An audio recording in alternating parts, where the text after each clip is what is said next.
Hello, and welcome to another update video on Bitcoin. Bitcoin is hovering here in the support zone. And I already highlighted earlier today on Discord that I expect, or at least I'm watching here for at least a bounce in the B wave. Okay, so remember we talked about two possible scenarios here. In one of the scenarios that we're tracking, we could have bottomed in an internal wave 4, and we could go higher in a wave 5. It's probably not going to be that high. That would be a wave 5 next, which should be an ABC structure because we're dealing with a diagonal pattern in the white scenario.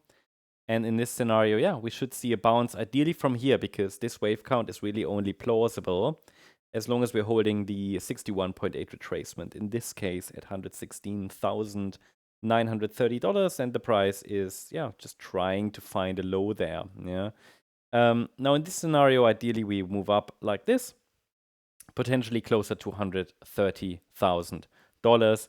There is Fibonacci resistance here between 119,838 and $123,309. However, if this is the white count, we should eventually break above it. Now, again, the white scenario is really only valid as long, or plausible rather, as long as we're holding $116,930. It's a diagonal pattern, and yeah, in this scenario, higher prices are preferred. Now, then there is the yellow scenario, which actually is, I think, becoming a little bit more likely, and I will share with you why. In this scenario, we have a 5-wave move already completed. We're now working on a wave 2 correction here. Support is around $114,470. And in this scenario, the initial move down was an A wave, probably or possibly completed. Could also find support here, yeah.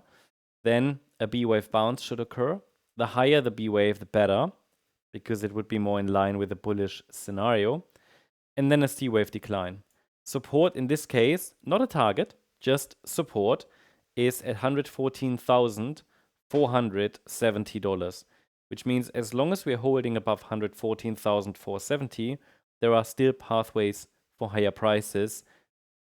Obviously, the thesis in this case is that the, let's say, a meaningful low formed here early in August. So that's what we are watching, right? They are both bullish scenarios. They're both very similar scenarios, with the difference that in the white count, the wave 4 could indeed have bottomed, and actually should have bottomed, and we could now move higher than in 3 waves, and we should eventually break above resistance.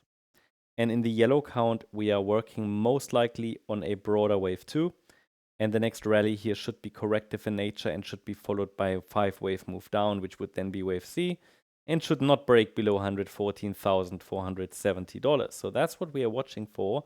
But the white count is becoming more likely because this move down looks a bit like a 5-wave decline. Does not look so much like a corrective structure.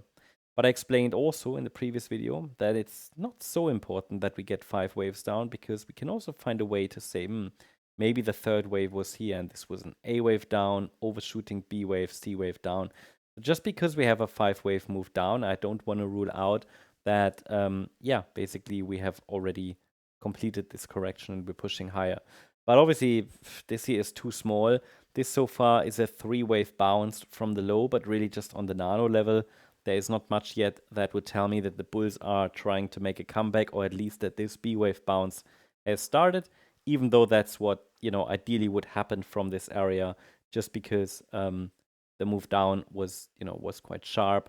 If we just look here at the 4-hour chart, not that.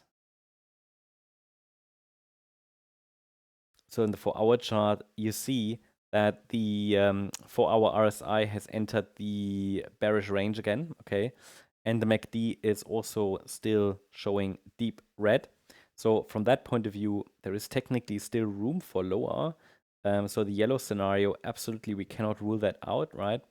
Looking at the 1-hour chart, though, we have a nearly a bullish cross on the MACD, and the RSI was oversold, pretty much like we were end of July, early in August.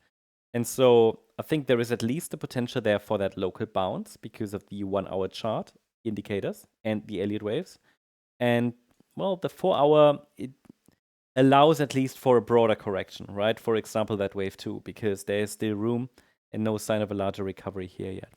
That's what we're tracking currently on the Bitcoin chart. I hope you liked the update. If you did, please hit the like button, leave a comment, and subscribe. And if you really like the content, then please check out the channel membership. Also, feel free to join us on X for additional updates. You can get additional video updates here, some updates between videos on YouTube, and new stuff and much more. Check it out.